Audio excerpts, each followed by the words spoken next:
Hello दोस्तों, welcome to अपना prime. ये है अपोथेलिप्स प्रिंस का एक और एपिसोड। तो पिछला एपिसोड काफी कमाल का था और ये एपिसोड और भी कमाल का होने वाला है। इनफैक्ट काफी शानदार एपिसोड है ये। पिछले एपिसोड के अंत में देखा था जो एंड्रयू है वो एक सीक्रेट वर्ल्ड की तरफ बढ़ रहा है जिसके अंदर एंटर करने की बहुत कम लोगों को परमिशन है। मतलब अंदर जितना भी सामान है वो सब के सब बहुत ज्यादा स्पेशल है। केवल किंग ही अंदर एंटर कर सकता है और किंग की परमिशन से क्राउन प्रिंस अब अंदर एंटर करने वाला है। कुछ सिपाही इस जगह पर खड़े होते हैं इस जगह गार्ड करने के लिए और ऑब्वियसली प्रिंस इस जगह पर आया है तो सबके सब ग्रीट करने लगते हैं। वैसे एंड्रयू की सुरक्षा के लिए डामिन भी इस जगह मौजूद है जो कि बहुत ज्यादा ताकतवर है। ये दोनों ही इस वर्ल्ड के अंदर एंटर करने वाले हैं। सिपाही बताने लगते हैं एक ताबीज हमेशा एंड्रयू को अपने पास में रखना पड़ेगा। अगर ये उसके पास में नहीं होता है तो अंदर कुछ मैजिकल स्पेल है जो कि तुरंत ही उसको खत्म कर देंगे। इसके अलावा सुबह होने से पहले अंदर से बाहर आना होगा वरना अगर वो अंदर रह जाता है तो भी उसकी मौत हो जाएगी। एंड्रयू तुरंत ही काम पे लग जाता है। बहुत कम समय है, वो वैसे भी रात को इस जगह पर आए थे। सुबह बस कुछ ही घंटों के अंदर हो जाएगी। उसको जल्दी से अपना काम करके बाहर निकलना है। वो तेजी से एक गेट की तरफ बढ़ने लगता है। तब इस पे बताते हैं असल में इस जगह पर 3 वोल्ट है, इंटरमीडिएट, मीडियम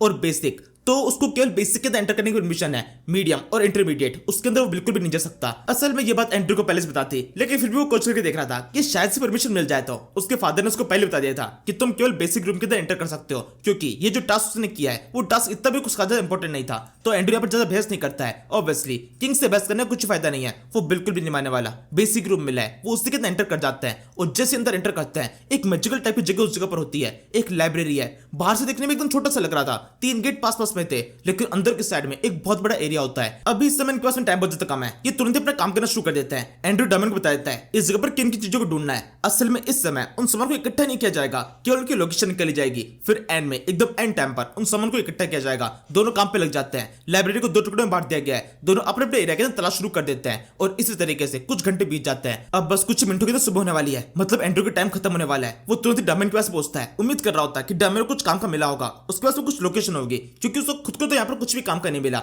डामिन ने एक पूरी लिस्ट तैयार कर ली होती है। उससे काफी सारा कमाल का सामान उस जगह पे मिल चुका है। एंड्रयू तुरंत ही एक करके हर एक सामान पास जाने लगता है और किस्मत से उसको एक बहुत शानदार शील्ड मिल जाती है। ये एक स्नो शील्ड है जिसकी मदद से एक शील्ड को वहां पे क्रिएट किया जा सकता है। मतलब है तो ये एक छोटी सी चीज लेकिन इससे शील्ड क्रिएट होगी। एंड्रयू तुरंत उसको उठा लेता है। वहां पर डिस्क्रिप्शन भी लिखा हुआ है इस पावर को यूज करने के लिए इसके अंदर मानव पावर को डालना पड़ेगा तब शील्ड पूर्ति से क्रिएट होती है। एंड्रयू जैसे ऐसा करता है अपने हाथों के अंदर पकड़कर उसके अंदर कुछ मानव एनर्जी को डालता है। इसी के साथ में एक शील्ड उस जगह पर दिखाई देने लगती है। एंड्रयू समझ जाता है एक लेजेंडरी चीज उसके हाथ में लग चुकी है। इससे कमाल का यहाँ पर कुछ भी नहीं हो सकता। ऑब्वियसली एक बेसिक वॉल्ट है, इसके ऊपर 2 लेवल और है तो यहाँ पर इस जगह पर इससे चीज नहीं मिल सकती। और अब इसकी बात है समय खत्म होने से पहले ये लोग उस जगह से बाहर निकल जाते हैं। अभी इस समय डायमंड के पास में एक नई स्वॉर्ड होती है। ऑब्वियसली बात है एक शाही जगह पर एंटर करने का मौका मिला है और साथ में जो चाहे वो इक्विपमेंट ले सकता है। डायरेक्टली किंग की परमिशन मिली है तो वो कोई ना कोई वेपन तो लेगा ही। उसने स्वॉर्ड अपने पास में रख लिया है, कम से कम एक चीज अपने पास में रखी है। वहीं दूसरी तरफ एंड्रयू की आवाज जारी होती है। वो चिल्लाते हुए कहने लगता है तुमने मेरा नाम डुबो दिया है, मैंने तुमसे कहा था अपने काम को ठीक से करना। ये कितने एंड्रयू जब उस जगह पहुंचता है उसने पूरी बॉडी के ऊपर काफी सारे इक्विपमेंट ले रखे होते हैं। वो देख ही नहीं रहा है उसने क्या इक्विपमेंट उठाए, बस अंधाधुंध थोड़ा सा टाइम मिला है तो जितना सामान उसको उतना सामान उसने उठा लिया। बाकी जाके चेक करेंगे इनसे होने क्या वाला है। केवल एक शील्ड उसके पास में जिसके बारे में जानता है, बाकी सारा सामान केवल ऐसे कैसे उठा लिया गया है। सोने की चीजें उसकी पूरी बॉडी में दिखाई दे रही होती है। सभी सिपाही दिखते हुए सोच रहे होते हैं कि सच में इनको पता भी था इनको उठाना क्या है। और अब इसके बाद में सीन शिफ्ट होता है। हम बेरू को देखते हैं जो कि सुबह के समय उठ चुका है। उठने के साथ में वो खिड़की से भागते देखता है। उसको एंड्रयू और डामिन दिखाई देते हैं। आपस में एकदम नॉर्मल तरीके से बात कर रहे हैं जैसे 2 दोस्त बात करते हैं। वो बहुत ज्यादा खुश जाता है कि अच्छी बात है एंड्रयू के फाइनली कुछ अच्छे दोस्त बन रहे हैं। वो पहले इस तरह का नहीं था, किसी से कोई बात नहीं करता था, अपने छोटे लोगों को बहुत छोटा समझता था लेकिन अब फाइनली कुछ लोगों से बात करना शुरू कर दिया है। अच्छी तरह सबकी बात करता है और सबके बारे में कुछ अच्छा करने की कोशिश करता है। वो लोग का इलाज कर रहा है जो कि काफी चीज है। इसी बात से बेरू बहुत ज्यादा खुश हो रहा है। वो कुछ खाना वगैरह तैयार करने लगता है। उसको एंड्रयू के पास में लेके जा रहा है। लगातार एंड्रयू और डामिन इन दोनों की दोस्ती के बारे में सोच रहा होता है लेकिन ठीक इसी समय एंड्रयू अपनी शील्ड लेकर तैयार होता है। वही डामिन वो अपनी स्वॉर्ड को चेक करने की तैयारी में दोनों एक दूसरे को अटैक कर देते हैं। स्पेसिफिकली डामिन एंड्रयू के अटैक करता है अपनी स्वॉर्ड के साथ में। वही पूरी ताकत से एंड्रयू ने खुद से कहा है कि मुझ पर अटैक करो।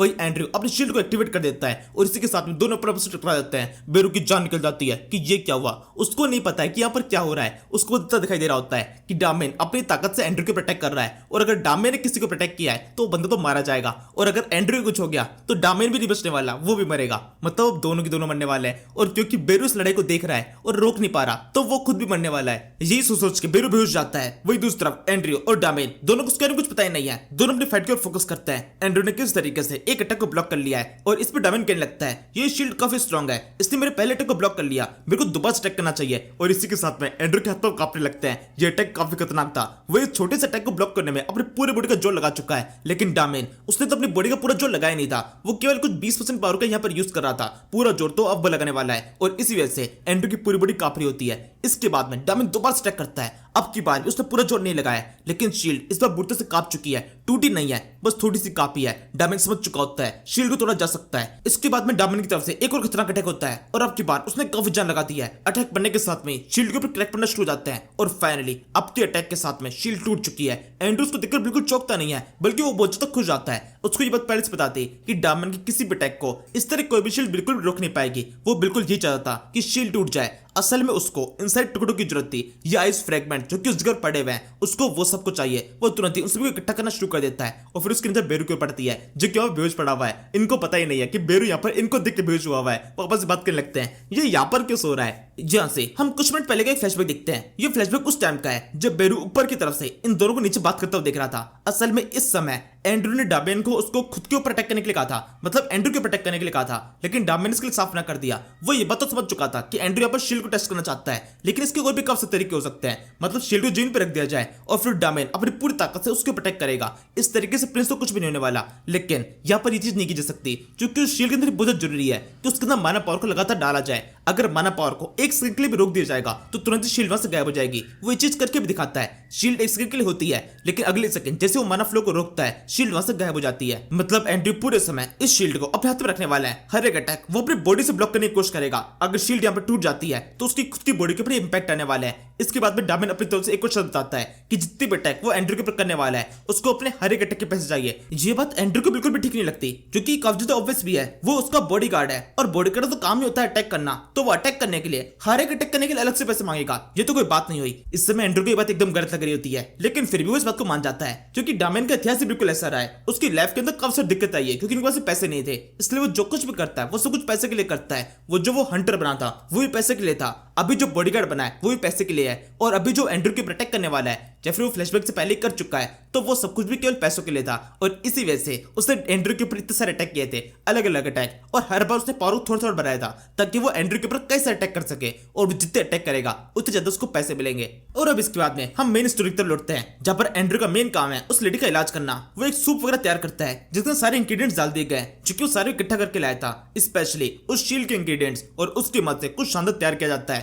10 दिन तक कड़ी मेहनत की जाती है और फिर उसके बाद फाइनली जाकर इस लेडी का इलाज हो जाता है। लेकिन ये सब कुछ करने के चक्कर में एंड्रू की खुद की काफी ज्यादा खराब हो जाती है। उसने इस लेडी के पीछे काफी ज्यादा मेहनत की है और अपने काफी सारे दिन खर्च किए हैं, और फिर उसके बावजूद भी इस लेडी कुछ खास दिन नहीं बढ़े, तो मतलब एंड्रू का पूरी तरीके से एक बड़ा नुकसान हो चुका है। यहाँ पे बस एंड्रू को फायदा हुआ है तो बस इतना सा है, उसकी रेस्पेक्ट और भी ज्यादा बढ़ चुकी है, उसे काफी सारे एचपी पॉइंट्स मिल चुके हैं, उसके पास से 1500 एचपी पॉइंट्स हो चुके हैं। और फिर इसके बाद में वो उस लेडी को खुद से उसके घर तक छोड़ने के लिए जाता है, और रास्ते में उसके मन में एक ही बात चल रही होती है, उसको कुछ और लोगों की जरूरत है जो कि उस घर पे काम कर सके। अभी सर्वेंट्स है, लेकिन उनके पास में उतनी नॉलेज नहीं है, सारा काम एंड्रू खुद से करना पड़ता है। ऑब्वियस सी बात है, वो सर्वेंट्स कर ही क्या लेंगे, इधर से उधर करना, बस इतना वो कर सकते हैं। बाकी इलाज तो एंड्रू खुद से अकेले करना पड़ेगा, इसलिए उसको कुछ नर्सेस की जरूरत है, कुछ और डॉक्टर्स की जरूरत है जो कि उसकी जगह पर इलाज कर सके।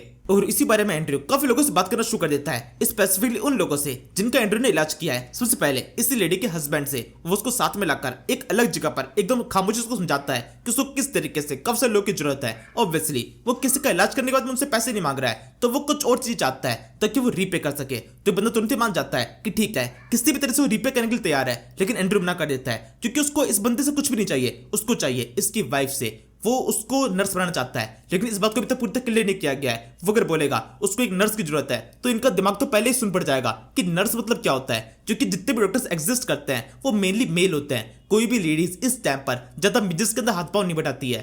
तो इसी वजह से एंड्रू यहाँ पर इस बंदे से बात करने के लिए है। असल में ये बंदा खुद भी एक आर्टिस्ट है, तो इसकी कला भी एंड्रू काफी ज्यादा काम आएगी। बेसिक तौर पर एंड्रू हायरिंग करना शुरू करने वाला है, और हायरिंग में तो केवल एक ही बंदा एक्सपर्ट है। हम फ्रंटेरा प्लाजा का सीन देखते हैं, जहां पर एक मूर्ति लगी हुई है जो कि है लियोन फ्रंटेरा की, उसके साथ में उसका फावड़ा भी होता है, लोग आसपास में घूम रहे होते हैं, और जहां पर खबर पहले पहुंच चुकी है कि जो प्रिंस एंड्रू है उन्होंने हायरिंग शुरू कर दिया है। वो चाहते हैं जितने ज्यादा लोग हो सके उनके स्टाफ के अंदर एंटर हो जाए और उन सभी को अच्छी सैलरी मिलेगी। और इस बात को सुनकर काफी सारे बाप अपने बेटों को इस जगह भेज रहे होते हैं। बेटे इस बात से शरारत में मना करते हैं, लेकिन पैसे की बातों से सबके सब मान जाते हैं। और यहाँ से हम एक स्पेशल एग्जीबिटरी का सीन देखते हैं। एक बहुत बड़ी बिल्डिंग के अंदर कब से तस्वीरों को लगाया गया है और कब से लोग इस जगह पर आए, ये सब के सब उसके स्टाफ बनने के लिए आए, मतलब उस एग्जाम को देने के लिए, इंटरव्यू को देने के लिए। मेनली यहाँ पर इन तस्वीरों को देख रहे होते हैं और जहाँ पर एंड्रयू ने इन तस्वीरों को बनाने के लिए उस लेडी के हस्बैंड का यूज किया है और उसका हस्बैंड ये सब कुछ देखते कब तक खुश हो रहा होता है कि इतने सारे लोग उसकी तस्वीरों को देखने के लिए आए। वैसे यहाँ पर सबसे कमाल की बात यह है, एंड्रयू ने इस बंदे को एक शाही कलाकार बना दिया है। अब ये पूरी तरीके से एंड्रयू के लिए काम करने वाला है और इसके अलावा इस बंदे की मदद से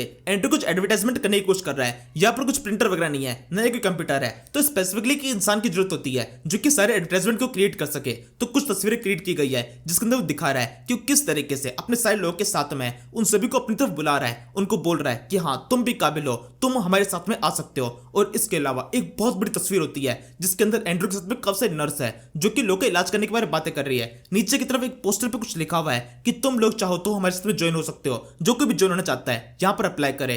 पास में एक काउंटर होता है जहां पर एक लंबी लाइन लग जाती है, सबके सब वहां पर अप्लाई करने के लिए आए नर्स की पोस्ट के लिए। वैसे इस समय जब ये सब कुछ हो रहा है तो यहाँ पर एक बहुत ही स्पेशल लड़की दिखाई देती है, एक लड़की जिसने अपने चेहरे को पूरी तरह ढक के रखा है और वो इस पूरे समय इस सारी प्रोसेस को फॉलो कर रही होती है। और फिर यहाँ से एक और हफ्ता बीत जाता है। ऑब्वियस सी बात है, सारा काम हाथ पांव से किया जा रहा है तो हर एक प्रोसेस के अंदर काफी लंबा टाइम लगने वाला है। एक वीक बाद में नेक्स्ट टेस्ट शुरू होता है और इसी टेस्ट से डिसाइड होगा कि कौन कौन से लोग नेक्स्ट राउंड में जाने वाले हैं। जहां पर भी लड़की एकदम सही टेम्परेचर पे पहुंच चुकी होती है और इसने पहली बार अपना घूंघट हटाया होता है। लड़की बहुत ज्यादा सुंदर है और देखने से काफी ज्यादा एनर्जेटिक लग रही है, लेकिन इसके अलावा ये लड़की बहुत ज्यादा गुस्सेल भी है क्योंकि कुछ टाइम पहले जब उसको पोस्टर मिला था इसने तुरंत ही उसको कुचल दिया था, जिसको देख के ऐसा लग रहा है शायद से गुस्से में भरी हुई है। ये किसी तरीके से एंड्रयू से या फिर एंड्रयू के साथ ही किसी बंदे से कुछ बदल लेना चाहती है और इसी वजह से इस पूरे एग्जाम को दे रही है। अब इस लेडी का राज क्या है वो पता चलेगा अगले एपिसोड में। फिलहाल के लिए इस एपिसोड को यहीं पे खत्म कर देते हैं। Thank you for watching. तू मेरा बेटी तुझे अपनी बेटी तू है, समंदर सी दुनिया भावना में बह गया मैं।